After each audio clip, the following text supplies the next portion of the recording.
Obrigada, Deus, porque podemos estar aqui juntos para meditar na tua palavra e aprender mais. Oramos, Pai, para que a tua vontade prevaleça, para que a tua voz fale conosco, para que o Senhor conduza toda essa conversa, essa ministração, para aquilo que o Senhor quer nos revelar, Paizinho. Abra nossa mente, os nossos olhos, os nossos ouvidos, Amém. para que a gente consiga compreender e realmente trazer transformação e mudança na nossa mente e no nosso coração. Te agradeço pela vida do Mar, da Adri, que se dispõe todas essas semanas a isso, e estudam e buscam, e te buscam cada vez mais para poder compartilhar isso conosco. Abençoa-os e guarda-os, meu Pai, em nome de Jesus Cristo. Amém. Amém, amém e amém. Boa noite, igreja. Bom, semana passada a gente terminou, né, no verso 36 de Mateus 27. E hoje, então, a gente continua. Queria que vocês abrissem aí na Bíblia de vocês, Mateus 27, 37, que vai ser a hora da condenação, né? Na minha versão fala assim, ó, por cima da cabeça de Jesus puseram por escrito a acusação contra ele. A acusação, né, por Jesus, olha o que era a acusação. Esse é Jesus, o rei dos judeus. E 2 ladrões foram crucificados com ele, um à sua direita e outro à sua esquerda. Os que iam passando blasfemavam contra ele, balançando a cabeça e dizendo. Então, de novo, né, a gente viu bastante na aula passada o cumprimento, né, das escrituras, na antigas profecias se cumprindo, né? E na crucificação não foi diferente, né? Se alguém puder abrir o Salmo 22, lembra, a gente leu bastante ele nas aulas anteriores, né? Que é um salmo profético aí de Jesus abrindo, né, para Davi o que aconteceria naquele momento, o coração dele, né? E eu queria que alguém lesse o Salmo 22, o verso 7 e 8. Posso ler, pastor, 7 e 8. Então vamos lá. Todos os que me veem zombam de mim. Estende os beiços e meneiam a cabeça, dizendo: confiou no Senhor, que o livre. Livre-o, pois nele tem prazer. Então, exatamente, né, o que eles disseram, né? Se a gente voltar para Mateus 27, o 40, quem pode ler do 40 até o 44 para a gente?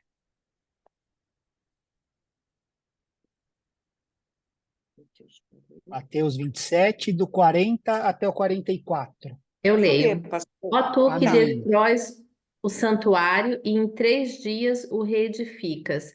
Salva-te a ti mesmo, se és o Filho de Deus, e desce da cruz. Segue? Vai até o 44, Fabi, por Ah, tá. favor. De igual modo, os principais sacerdotes, com os escribas e anciãos, escarnecendo-se, diziam: salva os outros e a si mesmo não pode salvar-se? É rei de Israel, desça da cruz e creremos nele. Confiou em Deus, pois venha livrá-lo agora, se de fato lhe quer bem, porque disse: sou filho de Deus. E os mesmos impropérios lhe diziam também os ladrões que haviam sido crucificados com ele. Então, lá no Salmo 22, né, se cumprindo aqui nisso, né, no Salmo 22, falou, você não confiou no Senhor? Ele que livre daí, né, salve-o, pois, e aqui é a mesma coisa, ó, confiou no seu Deus, pois que ele venha te livrar. Quem disse, né, sou filho de Deus. Então, a mesma coisa em Mateus aqui 27, 43, se cumprindo. É incrível, né, que quando a gente anda na vontade de Deus, até as outras pessoas, né, ao nosso redor vão estar cooperando para o cumprimento do plano de Deus na nossa vida. Por isso que quando a gente fala que o cristão vive com esse filtro, né, de Romanos 8, lá que todas as coisas cooperam, porque isso aqui que estavam fazendo era o bem? Não, era o mal, mas estava se cumprindo o plano de Deus, né? Então, Deus sabe exatamente o que vai acontecer, né? Ele não está preso no tempo, né? Tudo que vão falar, que vão fazer, né? Então, tipo, vão lançar sorte sobre as suas vestes, né? E lançaram, né? Vão dizer, ó, confiou no seu Deus, que ele que livre você, né? Então, muitas palavras do Salmo 22 se cumpriram 100% na cruz, né? Eles zombaram dele, ó, você destrói o templo e reconstrói em 3 dias, salva-se se você é filho de Deus e desça da cruz, né? Então, no verso 30, no verso 41 aqui de Mateus 27, os principais sacerdotes e escribas e os outros estavam todos zombando de Jesus, né? Dizendo, ó, salvou os outros e a si mesmo não pode salvar? É o rei de Israel que desça agora da cruz, né? E os ladrões que estavam sendo crucificados juntos, né? Também zombando. Só que um deles, finalmente, né? Mudou e disse, Senhor, lembra-te de mim quando entrares no teu reino, né? Então, eu acredito que o que levou isso, né? Apesar de todo esse escárnio, essa humilhação, né, zombaria, ridicularização que fizeram com o nosso Deus, né, se você é rei de Israel, desce daí e tal, Jesus permaneceu quieto, mudo, né? Ficou em silêncio, assim como ele ficou em silêncio lá diante de Pilatos e dos sacerdotes, né, humilhando ele nos tribunais, não respondeu às acusações mentirosas, né, feitas sobre ele, contra ele. Ele estava em silêncio e aí um dos ladrões foi tocado, né? Ele provavelmente não sabia muito sobre Jesus, né? Não era um cristão, senão não estaria sendo crucificado ali como um bandido, mas viu esse homem pendurado na cruz, né? Sendo zombado, né, ridicularizado em silêncio, sem responder uma das acusações, né, das zombarias, dos escárnios. Pelo contrário, o que ele ouviu Jesus dizendo? Pai, perdoa-lhes, pois eles não sabem o que fazem. Então ele ouve isso, aí ele vê Jesus, no momento desse, cuidando da mãe. João, cuida dela, por favor, cuide de minha mãe, né? O cuidado com a mãe. Então, o ladrão, vendo tudo isso, foi tocado, né? Tipo assim, cara, esse homem não é comum, né? E é por isso que ele disse na cruz para o outro ladrão, né? Vamos abrir Lucas 23, que está no outro evangelho, Lucas 23, 40. Por favor, se alguém puder ler o 40 e o 41, Lucas 23, 40 e 41. Eu leio. Amém.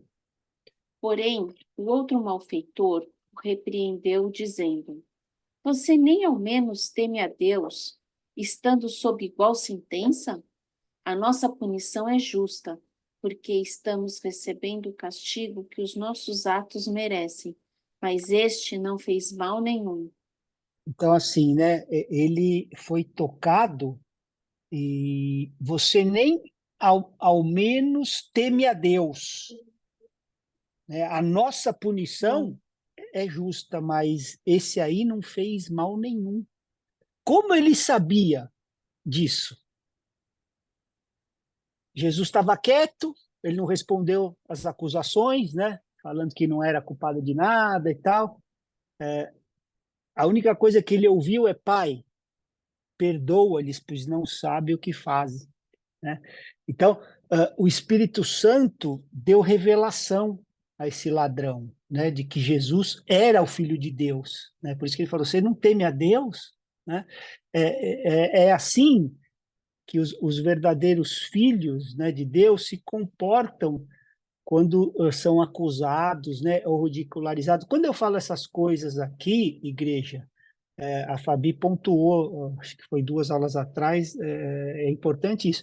Isso eu estou dizendo, né, em relação à nossa fé, não estou dizendo para você ficar quieto se fez alguma coisa, acusam você errado no seu trabalho, você fica quieto. Não é isso. Você tem que dar um bom testemunho.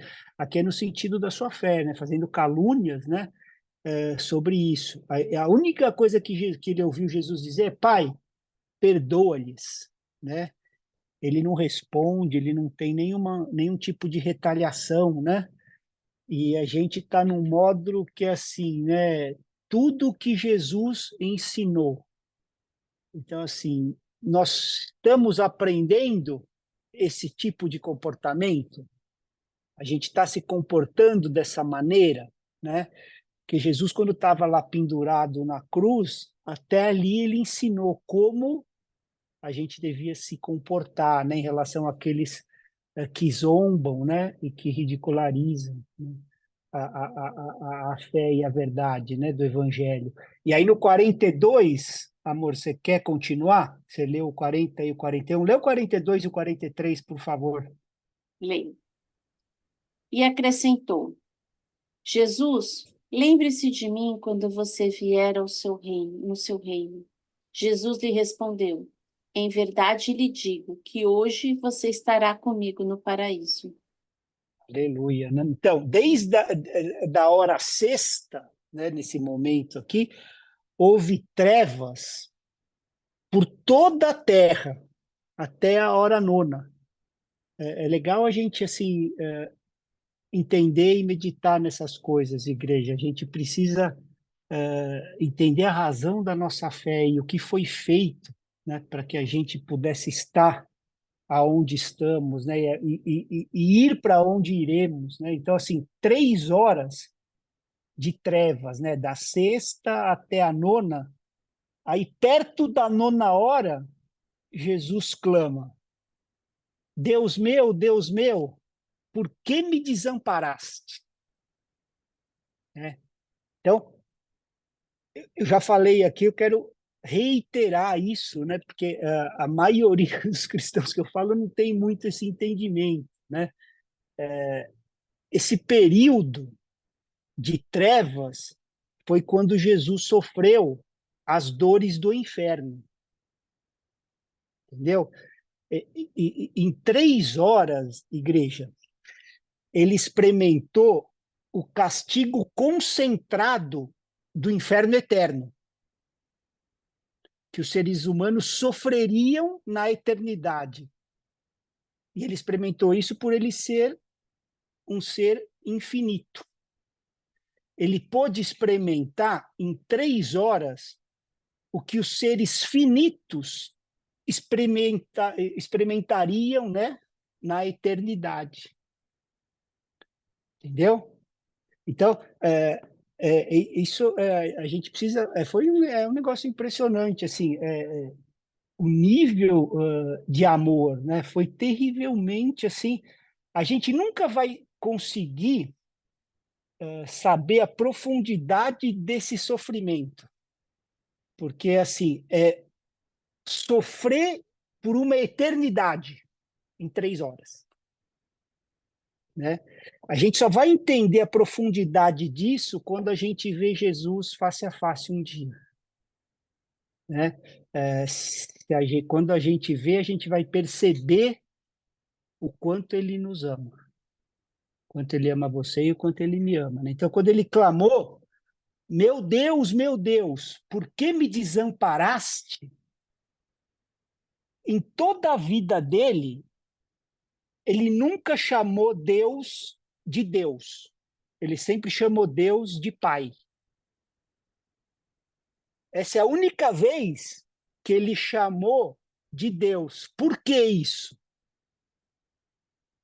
Porque aqui ele estava diante de Deus como um criminoso condenado pelo pecado dos outros, diante do juiz do universo.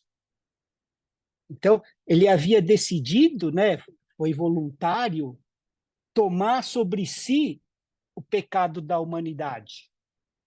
Então, ele estava como um criminoso, né, por assim dizer, e aí ele: ó Deus, por que me desamparaste? Né? Ele chama de Deus, né? Por que que ele fala assim? Não é num sentido, aqui eu queria uma maneira que ficasse claro, não é num sentido de rebeldia. Jesus não tinha isso, né? Ele não foi assim, um Deus distante. Ele diz assim: meu Deus, por que me desamparaste? Né? Seria se ele falasse Deus, por que tal? Mas ele continua assim: Deus meu, né? Então assim, ele estava sentindo aquela dor, né, por nós, e ele não estava reclamando, né, e entendendo o porquê desse desamparo, porque naquele momento, né, Deus virou as costas, né, cortou aquilo que ele sempre teve na eternidade passada, né, e eternidade futura com ele, que é a comunhão com o Pai, né? Então, naquele momento ele foi literalmente abandonado pelo Pai, tá? E ali no meio de tudo isso, de toda essa dor, que o momento da aflição do Getsemane não era a morte. A morte, todos os mártires iam rindo, cantando, louvando a Deus. O problema era quebrar essa comunhão com o Pai, né? Por que que meu Deus, né? Por que me desamparaste, né? É, mesmo em meio a isso tudo, né? Ele continuava submisso a Deus, chamando meu Deus, né? Você ainda é meu Deus, mesmo que eu não entenda que você me desamparou. Você virou as costas para mim, você ainda é meu Deus, né?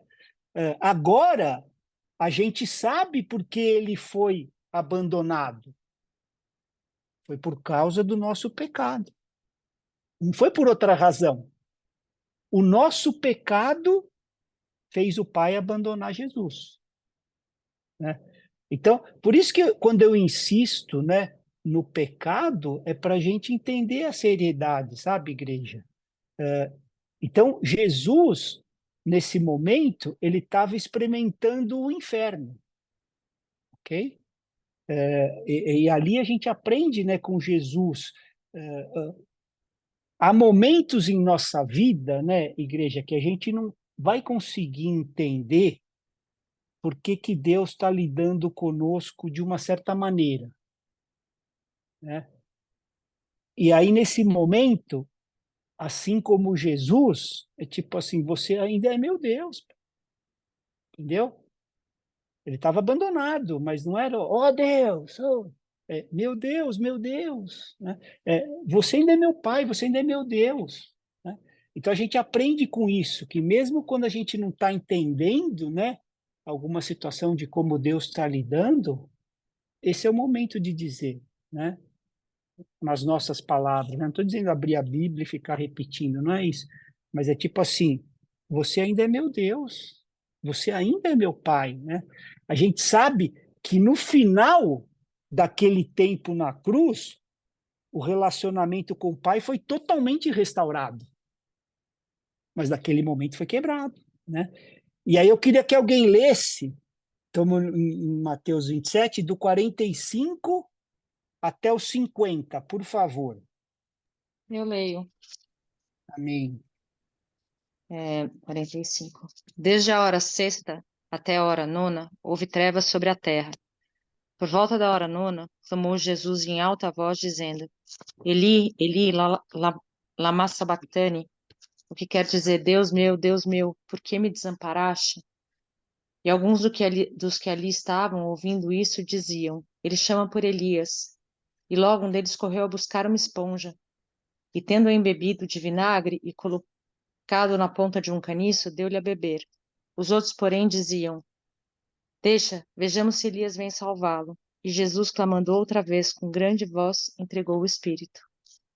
Então, é aqui o que eu acabei de falar, né, aqui se retratando. Então, assim, o que que ele disse naquele momento, né, com uma voz alta, A gente sabe a resposta, né, até por outros evangelhos também, em João lá, 19:30, que Jesus estava dizendo assim, está consumado.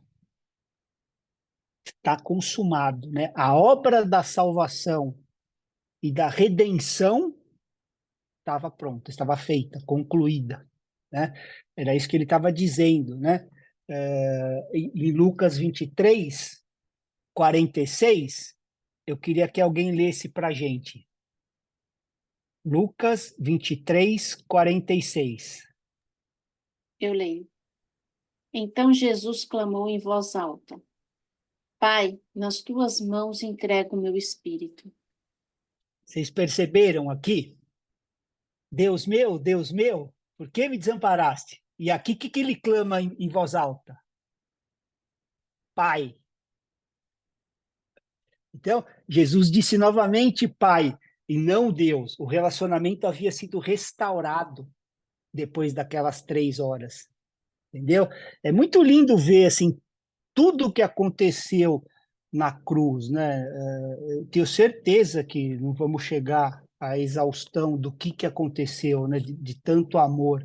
Mas comparando, né, os evangelhos, escritura com escritura, a gente vê esse relacionamento com o Pai restaurado quando ele clamou, está consumado, né, tipo, está consumado. O véu do templo foi rasgado em dois, de cima a baixo, né? Eu até coloquei hoje lá na chamada, né?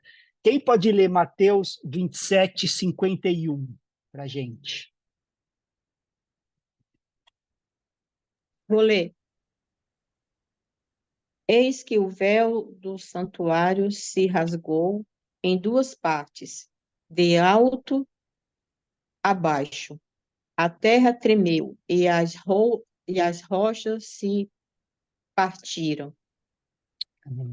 Aqui, igreja, eu queria assim que a gente realmente recebesse essas coisas no espírito, porque assim é tanta bobagem na alma, é tanta coisa que não é evangelho e a gente acaba perdendo o que é, sabe?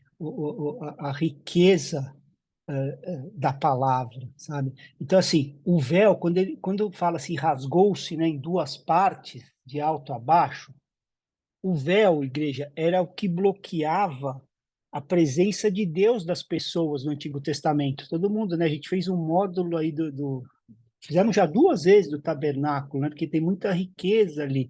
Então, era o que bloqueava a presença de Deus das pessoas, tá? No Antigo Testamento. Então, Deus habitava lá no lugar santíssimo, no tabernáculo. Quando esse véu foi rasgado, mostrou que o caminho para esse lugar santíssimo estava agora aberto, né? Então, a gente pode ir direto à presença de Deus. O homem podia agora entrar na presença de Deus e chamá-lo de pai, né? O que não podia nem pronunciar, agora ele pode entrar e chamar de pai, né? Então, esse foi o preço que teve que ser pago. Hebreus 10:20, né? Diz que esse véu simboliza a carne de Jesus, né? E só isso já daria um módulo, né? A carne de Jesus foi simbolizada por aquele véu que foi rasgado e o caminho foi aberto para o lugar santíssimo. Quem pode abrir Hebreus 10:20? Eu nem tinha colocado aqui, mas acho que a gente está numa escola, né? Não vamos economizar versículo, não. Vou ler. Amém. Pelo novo e vivo caminho que ele nos abriu, por meio do véu, isto é, pela sua carne. Então está bem claro, né? Que o véu simbolizava a carne que foi rasgada, né? Então, quando fala lá Mateus 27:51, foi rasgado de cima a baixo, significando que foi Deus quem fez, não o homem. Deus fez isso. E aí, o que aconteceu? Os túmulos, né, foram abertos. Alguém pode ler o 52 e o 53?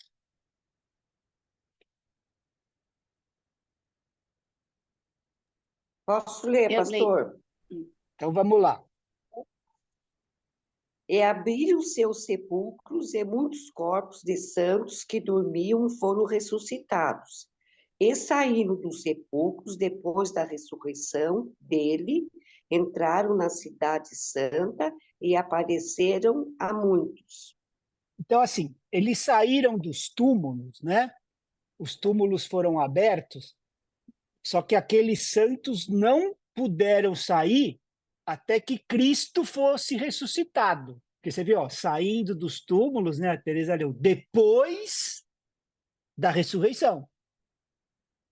Ok? Porque ele tinha que ser o primeiro, Jesus, o primeiro Cristo, depois os outros, né? Embora os túmulos foram abertos naquele momento, os corpos só saíram após a ressurreição, né? Os santos que haviam morrido no passado saíram, né, na ressurreição dos corpos, né? Há pessoas com os corpos lá ressuscitados e apareceram, né? Falou para muitas outras pessoas.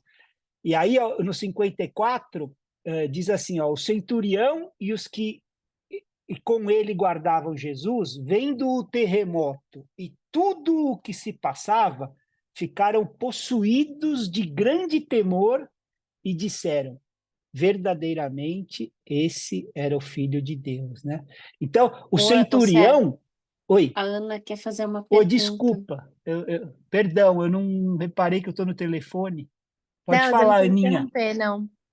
Mas é só essa parte aí que levanta, a galera levanta, cara. Eu sempre fiquei pensando nisso aí. Como é que a Bíblia não contou mais disso? Eu entendo que, tipo, não é importante a gente ficar dando muito ibope pra isso, mas, gente, para tudo. Quem foi que levantou? Que do nada entrou nas cidades imagina a reação das pessoas. Eu queria muito, muito saber se, tipo assim, essa Os era sempre uma santos, né? dúvida. Que santos foram esses? É. Tipo, eram do passado, do Velho Testamento lá? Tipo, que vieram testemunhar? Quem veio? Quem foi? Por que a gente não tem mais relato disso? Então, o que a Bíblia não fala, né, com clareza, a gente não afirma com certeza, né? Então a gente não fica muito elucubrando assim para a gente não ir além do que está escrito. A Adri falou assim, na eternidade a gente saberá, né? Então, Não, mas o que a beleza, mas gente... imagina a situação. não, prova é que é o evento que mudou, né, a humanidade, né? A crucificação de Cristo aí, nós só vivemos o que estamos vivendo, né? Por causa desse ato de amor de Deus, né? Não tem outra coisa, né? E aí você vê, até o centurião vendo tudo isso, né? Falou, cara, esse é o Filho de Deus. Não tem como não falar. Então, imagina só, o soldado romano, né, não sabia nada sobre a Bíblia, mas o ato foi tanto, você imagina, né? Que, cara, esse é o Filho de Deus. Né? Então, se a gente for fiel, né, até o fim, que aqui nós estamos nos eventos que ocorreram lá, né? Deus vai fazer que o nosso testemunho também venha causar esse impacto, né? Que as pessoas descrentes possam reconhecer essa é filha de Deus, esse é filho de Deus, entendeu? É só a gente ser fiel até o fim, né? No plano de Deus para a nossa vida, não botar o nosso, né? Seguir o dele, que vai acontecer a mesma coisa, né? As pessoas, os descrentes vão reconhecer que somos filhos de Deus, né? Então, no verso 51, quando a gente lê, aqui que a gente precisa, né, gastar tempo aqui. Quando a gente lê que o véu do templo foi rasgado em dois, né, de alto a baixo, nos outros evangelhos também é descrito isso, né? Qual que foi o significado disso, né, igreja? Uma coisa, o caminho para o Santo dos Santos, né, foi aberto, né? É o que diz lá o livro de Hebreus. Então, o véu que indicava, né, no Antigo Testamento o caminho para os Santos Santos não estava aberto. Aí aqui, vamos abrir, vai, Hebreus 9:8. A gente precisa ter a base bíblica para ter o entendimento dessas coisas. É muito amor, é de arrebentar nós.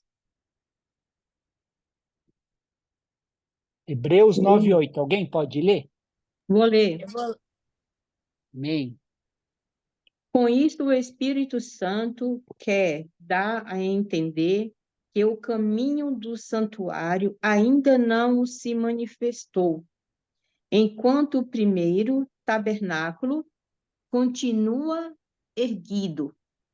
Então, o Espírito Santo está mostrando com isso que o caminho para o lugar santíssimo ainda não havia sido manifestado enquanto o primeiro tabernáculo estava de pé. É o que ele está dizendo aqui, né? Então, esse era o significado do véu. Quando esse véu foi rasgado, né, o caminho para essa presença de Deus foi aberto, né? No Antigo Testamento, o fogo de Deus habitava sobre esse lugar santíssimo, né? O tabernáculo lá no Antigo tinha as 3 partes, né? Eu vou ser repetitivo aqui, porque a gente precisa entender isso aí. Tinha o átrio, né? O pátio exterior, que era aberto para todos, né, verem. Aí uma tenda coberta que tinha 2 partes, o santo lugar e o santo dos santos, ou o santíssimo, né? E entre esses 2 é que estava esse véu grosso, né? Quem fez o módulo sabe de cor aí tudo sobre esse véu, né? Então, o sumo sacerdote, ele podia entrar nesse lugar santíssimo uma vez por ano, ok? No dia da expiação. Fora isso, era completamente bloqueado. Ninguém entrava. Esse propiciatório, né, que estava no lugar santíssimo, era onde Deus habitava. Ele dizia: eu falo entre os querubins no propiciatório, né? Então, o que indicava assim que havia algo bloqueado, né, bloqueando, na verdade, o homem de entrar na presença de Deus. Ninguém no Antigo Testamento podia entender isso. Eles não entendiam isso. O que era? O que esse véu simbolizava? Então, assim, quando a gente fala de sombra, né, ou assim, antítipo e tipo, a gente, tudo na antiga aliança simbolizava algo, apontava, era um aio, né, para nos conduzir a Cristo, a palavra fala. Então, o sábado, né, falava do descanso interior, né? Por isso que não tem essa história de guardar sábado, isso é lei, né? A circuncisão falava do corte da confiança na carne, a gente viu isso, né, nas semanas anteriores. O sangue do cordeiro falava do sangue de Cristo, a coluna de nuvem simbolizava o Espírito Santo, né? Tipo, Faraó era uma figura de Satanás, Egito, né? Uma figura do mundo. Passar pelo Mar Vermelho, uma figura do batismo, né? A terra de Canaã é uma figura da vida de vitória. Tudo isso a Bíblia explica, né? Os gigantes são figura da concupiscência da nossa carne, né? Que podem ser derrotados, assim como foram, né? Atravessar o Jordão é uma figura de passar pelo caminho da cruz, ser crucificado e assumir essa posição permanente, né? O fogo repousando sobre o tabernáculo, a figura da glória de Deus, né, e do poder do Espírito Santo. Então, todas as coisas, né, todos os utensílios, quem fez o módulo sabe, tem significado. E o que esse véu especificamente representava, simbolizava, né? A gente precisa entender isso, igreja, porque quando o véu foi rasgado, algo aconteceu, né? O tabernáculo era uma figura, eu já falei isso algumas vezes, né, em outros módulos, do homem, né? O homem mesmo é chamado tabernáculo de Deus, né? Em João 1,14, a tradução literal daquele verso, né? O verbo se fez carne e habitou entre nós. Se vocês forem lá no literal, tabernaculou, né? Se vocês forem lá depois, João 1,14, vocês vão ver isso. Habitou como um tabernáculo entre nós. Então, vamos abrir 1 Tessalonicenses 5:23, que o nosso espírito tem que entender essas coisas. Quem pode ler? 1 Tessalonicenses 5:23.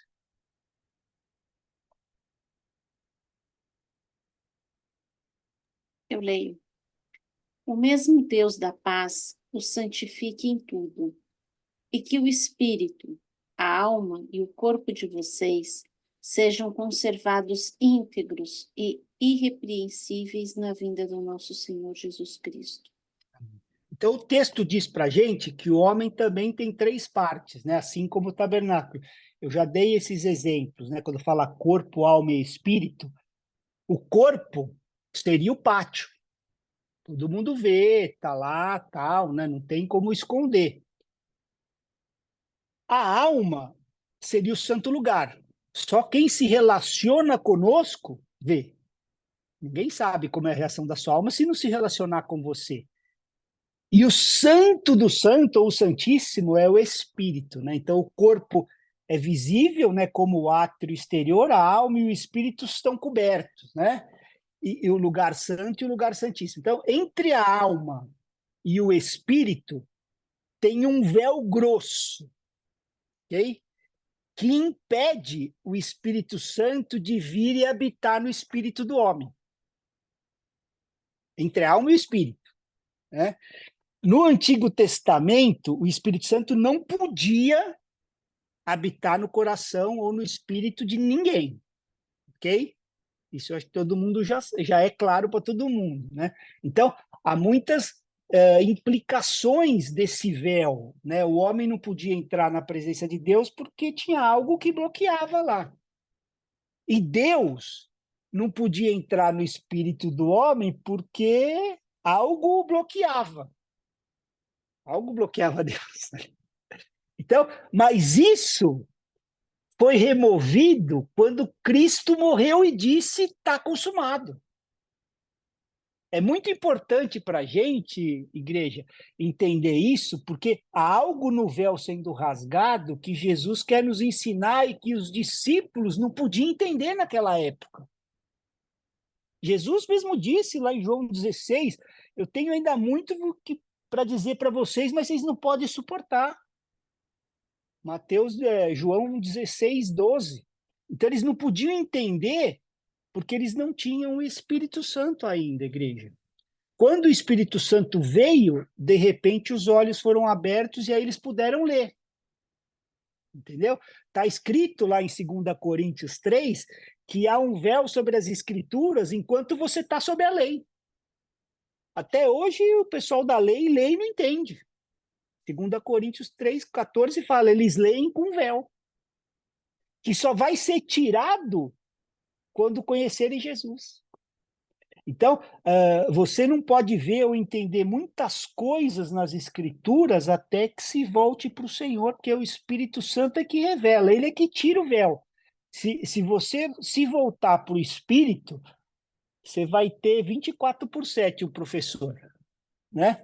Explicando para nós, né? Agora, a gente pode nos voltar para o Espírito para entender o significado desse véu. O que a gente tem que fazer agora que nós temos o Espírito Santo, né, e a palavra para ele revelar, é comparar a Escritura com as Escrituras. Eu queria que alguém abrisse Hebreus 10 e lesse o 19 e o 20. Eu leio Hebreus 10, 19 e 20. Amém. Nós estamos falando do véu, tá, Ju? 10, 19. Vamos contextualizar. Tendo, pois, irmãos, intrepidez para entrar no Santo dos Santos, pelo sangue de Jesus, pelo novo e vivo caminho que ele nos consagrou pelo véu, isso é, pela sua carne. É 19 até Aleluia. 22? Até esse. Ó, Tá. pelo novo e vivo caminho que ele nos abriu por meio do véu. O que é o véu? Isto é, pela sua carne. Então, assim, os sacerdotes do Antigo Testamento, né, costumavam levar um pouco de sangue do cordeiro que tinha sido morto para o lugar santo, né, no dia da expiação. A gente já viu isso tudo, né? No entanto, hoje a gente tem ousadia para entrar imediatamente na presença de Deus pelo sangue de Jesus, por um novo né? Ó, novo, a Júlia acabou de ler para a gente. E vivo o caminho que ele nos inaugurou através do véu, isso é sua carne. Então, há um caminho para o lugar santíssimo que foi inaugurado, igreja. Fiquem comigo, fiquem comigo. Quando uma estrada é inaugurada, não é para a gente admirar, é para a gente usar, não é? Eu inaugurei um caminho, eu vou ficar admirando o caminho ou eu vou andar no caminho? Eu vou andar a estrada, né? Então, esse caminho foi inaugurado para nós quando esse véu foi rasgado, e esse véu, a palavra diz que é a sua carne, né? A palavra carne, igreja, é usada de diversas maneiras, né, no Novo Testamento, às vezes se referindo carne simplesmente, às vezes se referindo à carne pecaminosa, corrupta que a gente tem. Em nossa carne pecaminosa não habita nada bom, está lá Romanos 7,18, né, que diz isso. Então, a Bíblia diz para a gente que Jesus veio na semelhança da carne pecaminosa, né? Mas ele nunca pecou, a gente sabe disso. Mas não, por isso que ele não veio na carne pecaminosa, foi na semelhança, porque não havia pecado nele, né? O anjo disse que o santo que vai nascer será chamado filho de Deus, né? Portanto, não havia pecado ou carne pecaminosa em Jesus, tá? Só para a gente estabelecer. Mas ele tinha carne, como nós, né? Então, quando João diz que qualquer espírito que não confessa que Jesus veio em carne é espírito de anticristo, né? Porque tá cheio de cara, não era. Vamos até ler isso, vai. Estamos na escola. 1 João 4, 2 e 3. Não vamos pular verso, não. É que a Adri já botou uma pressão que falta menos de 15, né? Mas a gente não pode correr com as coisas do Senhor, a gente vai ter que parar onde der. Vamos lá. 1 João 4, 2 e 3. É para ler? Para ler, por favor. 4, 2 e 3. Nisto reconheceis o Espírito de Deus. Todo o espírito que confessa que Jesus Cristo veio em carne é de Deus. E todo espírito que não confessa Jesus não procede de Deus. Pelo contrário, este é o espírito do anticristo, a respeito do qual tendes ouvido que vem e presentemente já está no mundo. Então, ele não está falando de Jesus vir em um corpo, ele está falando de Jesus vir em carne, né? Essa palavra que é sempre usada em 1 João, 2 João, 3 João, né? Diz que Jesus veio em carne, né? E eu queria que alguém abrisse 1 Timóteo 3,16, por favor.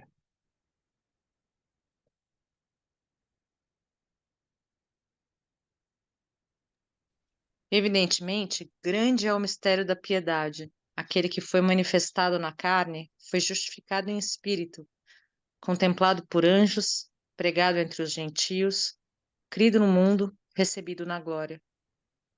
Então, o mistério, o segredo da piedade é que Cristo veio em carne, né? Então, a gente precisa entender o significado de carne, tá?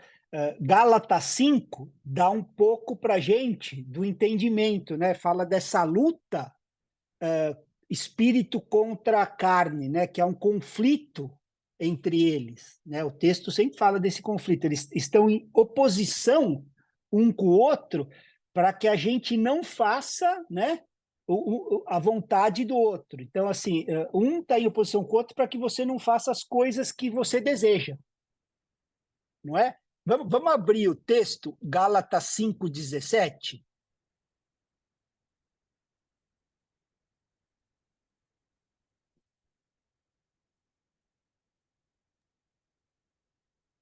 Porque a carne luta contra o espírito, e o espírito luta contra a carne, porque são opostos entre si, para que vocês não façam o que querem. Então, vocês estão comigo, igreja? O véu rasgado, significando a carne. Aqui a gente leu, a carne é o que nos faz fazer o que a gente quer. E o Espírito se opõe a isso. Então, o Espírito nos diz para não fazermos o que queremos, mas sim o que Deus quer que a gente faça. Então, Jesus teve esse conflito durante a vida dele toda. No Getsemane, ele não falou, pai, não, a minha vontade, eu não quero fazer, mas o que tu queres que eu faça. Não o que me agrada, mas o que te agrada. Essa é a carne de Jesus. Essa é a coisa que chamamos, essa coisa que a gente chama de nossa vontade. Quem pode ler João 6,38? É a biografia de uma linha de Jesus Cristo, dos 33 anos e meio na Terra. Alguém lê? João 6,38? Porque eu desci do céu não para fazer a minha própria vontade, e sim a vontade daquele que me enviou. Desci do céu não para fazer a minha vontade, mas a vontade do meu Pai. Em outras palavras, negou a sua carne. A carne era a vontade própria dele. Ele disse não à sua própria vontade e passou toda a vida fazendo a vontade do Pai. O Espírito colocou a carne à morte em Jesus. Em outras palavras, ele colocou essa coisa que a gente chama de nossa vontade à morte. Entendeu? Então, em Jesus não havia pecado, mas ele tinha, assim como nós, a vontade. E Jesus teve durante toda a vida dele. E teve que negar, não fazer a minha vontade. Então, significa que ele negou a sua própria vontade, ele negou a sua carne. Então, esse é o significado da carne em Jesus, que é simbolizado pelo véu. Entenderam? Então, o que foi rasgado nos 33 anos e meio na vida de Jesus? A sua vontade. A vontade própria de Jesus foi rasgada. Ele nunca fez a vontade própria e no fim da vida ele pôde dizer, está consumado. Está consumado. Então, isso significa que ele enfrentou, como a Bíblia diz, toda tentação possível que um homem pode enfrentar para fazer a sua própria vontade. A diferença é que ele nunca cedeu. Toda a gama de tentação, né, de cima a baixo, ele enfrentou. E com a ajuda do Espírito Santo, ele nunca cedeu. Então, o véu é o símbolo daquela vontade própria no tabernáculo, que pôde ser rasgado. Então, assim, igreja, a Ju leu para a gente, o novo e vivo caminho através do véu, isso é, a sua carne, ou seja, a sua vontade própria, foi inaugurado para nós também. Para que a gente possa seguir esse caminho também, que antes não podiam. E qual que é esse caminho, igreja? Negar a nossa própria carne hoje. Negar a si mesmo, né? Por isso que Jesus, lá em Mateus 16, se alguém quiser vir após mim, o que tem que fazer? Negue a si mesmo e siga. Então, isso significa que Jesus negou a si mesmo, porque senão ele não podia dizer, negue a si mesmo e siga-me, se eu não estou nesse caminho. Estão comigo? Ele se negava à vontade todos os dias. Então, eu tenho que fazer isso porque ele fez. Então, eu posso segui-lo agora, porque ele abriu o caminho para mim, que antes não era possível. Estão entendendo como as escrituras se encaixam? E aí o gospel fica tirando essas riquezas e botando um monte de bobagem, as pessoas não sabem o que é cristianismo, o que é evangelho, o que é salvação. É só chu ou baba. O caminho da nossa própria carne hoje é negar a si mesmo. E ele fez isso, por isso que ele falou, siga-me. Todas as escrituras se encaixam, né? Isso é o que a gente chama, igreja, de caminho da cruz. Novo e vivo caminho. Então, de novo, é um caminho, embora a gente pense num véu como um objeto, né, uma porta que não é uma porta. A Bíblia, cara, é um caminho, né? É chamado novo e vivo caminho. E vivo porque você segue o caminho que sempre vive na vida. E é novo no sentido que sempre está se renovando. Todos os dias há algo fresco, algo novo para nós, né? Porque se eu morro com ele, só assim eu vivo com ele. Não há ressurreição sem morte. É um caminho vivo. E ele me leva diretamente esse caminho aonde? A presença de Deus. Presença de Deus. É assim que a gente vê que a coisa que impedia o homem de poder entrar na presença de Deus era a vontade própria. Quando Adão e Eva escolheram fazer a vontade própria deles, se afastaram de Deus. Estão comigo? Aí Jesus veio e foi no caminho oposto deles. Ele nunca fez a vontade própria. Está escrito, né, Romanos 15, 3, que Cristo nunca agradou a si mesmo. Quem pode ler Romanos 15, 3?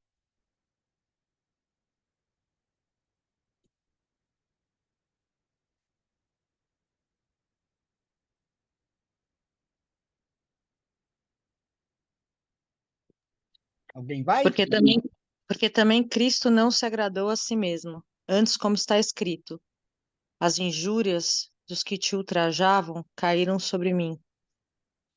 Foi assim que o véu foi rasgado, porque ele nunca agradou a si mesmo, nunca fez a vontade própria. Agora nós temos, né, uma escolha, né, igreja? Deus não força ninguém a seguir esse caminho, mas a gente tem essa escolha, né? Se você quiser habitar na presença imediata de Deus, no lugar santíssimo, né? Não visitar, habitar, né? Habitar é 24 horas por dia, 7 dias por semana, né? É seguir esse novo e vivo caminho. Esse, igreja, é o significado do véu rasgado de Mateus 27, 51. Se você não sabia, hoje você ficou sabendo. O caminho está aberto para todos nós. É assim que Deus pode habitar em nosso espírito também, porque a parte mais íntima, né, do tabernáculo, o lugar santíssimo, é o nosso espírito, e é onde Deus habita. E a nossa vontade é o que impede ele de habitar.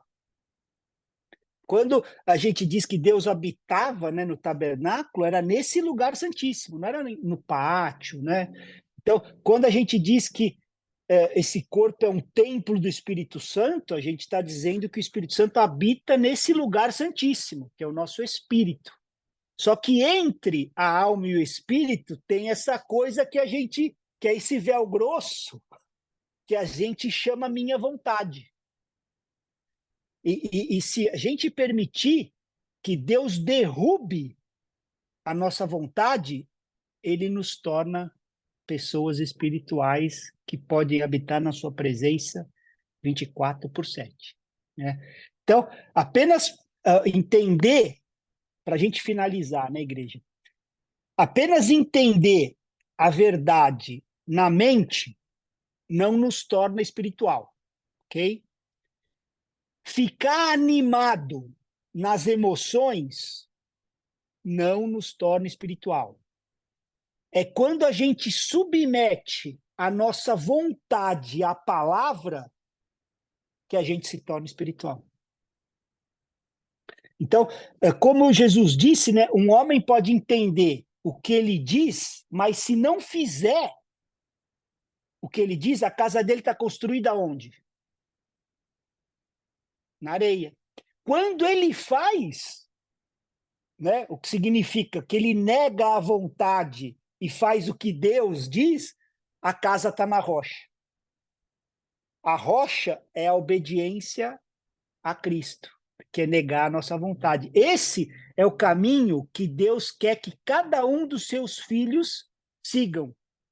Novo e vivo caminho. Como já passou das 9, eu ia falar agora sobre a parábola, né, que é aquela parábola lá do homem sábio, né, que fala do homem prudente que edificou a casa sobre a rocha. Dá para a gente terminar só isso, amor? Vai 2 minutos? Topam? Só para a gente lutar. Porque eu sei que tem muita coisa, é muito denso o ensino de hoje, mas a Sim, gente precisa meditar nisso, porque sim, sim. é poderoso esse ensino, né? É assim, lá em Mateus 7, no final do sermão, né, ele diz que todo aquele que ouve as palavras e pratica é comparado ao homem prudente, né? Que edificou a casa sobre a rocha. Então, assim, a nossa personalidade, tá, nossa alma consiste mente, emoções e vontade, ok? Então, assim, a vontade é a porta para o espírito. O véu, esse véu que foi rasgado, né, para o lugar santíssimo. Então, a nossa mente, que é a nossa emoção e vontade, a nossa alma, né, que é a nossa mente, as nossas emoções e as nossas vontades, funciona assim. Mesmo que eu entenda a palavra de Deus na minha mente, né, ou se eu for tocado por essa palavra, né, então eu entendi na mente, ou eu fui tocado nas minhas emoções também, me emocionei com ela, me tocou a palavra de Deus. Mas se a palavra de Deus ainda não penetrou nesse lugar do meu espírito, para que eu venha submeter a minha vontade, eu estou na areia. Então, quando ele diz assim, aquele que ouve essas palavras e faz, ele quer dizer que ele entende, né? E até se empolga com isso. Mas a mais, né? Ele as faz, né? Ele não parou. Então, o que está construindo, né? O que construiu na rocha, no verso 26 desse texto, ele se empolga, né? Eu posso estar empolgado com essa palavra, ela me tocou, mas eu ainda não obedeci. Eu não submeti a minha vontade à de Deus. Então, minha casa ainda está na areia. Então, a areia, ela contempla a nossa mente e as nossas emoções. Ok? Então, às vezes, você pode estar e, pô, entendi, tá, sou PhD nisso aqui e tal, e, pô, me emocionei e tal, mas ainda está nessa esfera da mente, né? Quando, né, a areia, né, que é mente e emoções, quando a palavra passar por esse lugar, né, pela areia, e atingir a rocha, aí a gente está inabalável, né? Por isso, Jesus, ele usa, né, para a gente finalizar, ele disse a mesma coisa em Mateus 7:21, que ele fala assim, todo aquele que diz, Senhor, Senhor, entrará no reino dos céus, mas nem todo aquele que diz Senhor, Senhor, entrará no reino dos céus, mas todo aquele que faz a vontade do meu Pai. Então, aqui, o que isso significa, né? Uma pessoa pode dizer Senhor, né? Então, assim, significa que eu entendi que Jesus é meu Senhor, na minha mente, né? Eu acredito que Jesus. Aí eu vou o Senhor, Senhor, eu estou animado, minhas emoções estão nisso também. Mas eu ainda estou fora do reino. É só quando a gente submete a vontade, né, a ele. Então, Senhor não é suficiente, Senhor, Senhor não é suficiente. Só após a nossa obediência, quando a vontade é quebrada, é que o véu é rasgado. E aí Deus pode habitar no nosso espírito. É a mesma coisa em toda parte, né? A gente encontra nas escrituras, né? Consistentemente, né? É a falta de submissão da nossa vontade que nos impede de andarmos como filhos espirituais, né?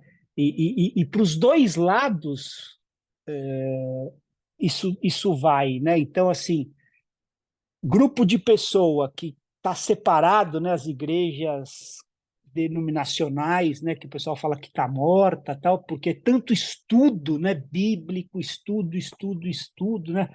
Assembleias de estudo, tal, sempre estudando, né? E conhecem muito as escrituras, mas aonde está?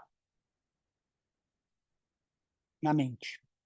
E outro grupo que reage contra, o que que faz? Ah, isso está morto, né? São gelados, a gente quer emoção. E aí é música, é emoção, é tambor, é batida, é aplauso, é grito, é salto. Tipo o profeta de Baal moderno, né? Achando que é espiritualidade, mas não é. Então, um grupo enfatizou a mente e o outro a emoção.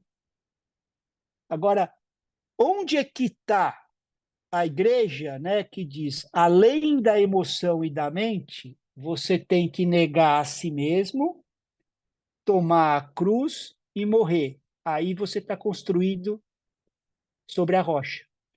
Essa é a igreja que a gente tem que fazer parte. Amém? Semana que vem a gente continua. De novo, não sou contra o entendimento intelectual. Nós estamos aqui numa escola. Eu acredito em estudar as escrituras, né? Por isso que a gente está aqui. E também acredito em ficar animado, né, com as escrituras, tocar as pessoas emocionalmente, né? Eu até espero que durante esse módulo você tenha sido tocado emocionalmente também em algum dos capítulos, tal.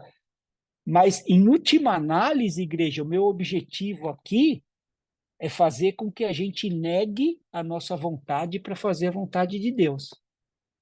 Caso contrário, nós não nos tornaremos filhos maduros, né, como a Ju falou ontem, ou filhos espirituais, né? Então, esse é todo o significado do véu rasgado.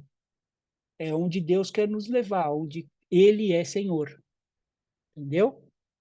É quando a gente diz que Cristo é Senhor, e isso fica provado não só com palavras, não com emoções, mas pela obediência da vida. Entendeu? Semana que vem, se Deus permitir, a gente continua, né? Terminando um pouquinho aí do final do Sermão do Monte, e aí a gente entra aí no... Termina o 27 e entra no 28 finalmente. Tem muita coisa ainda para a gente ver da ressurreição de Cristo, viu?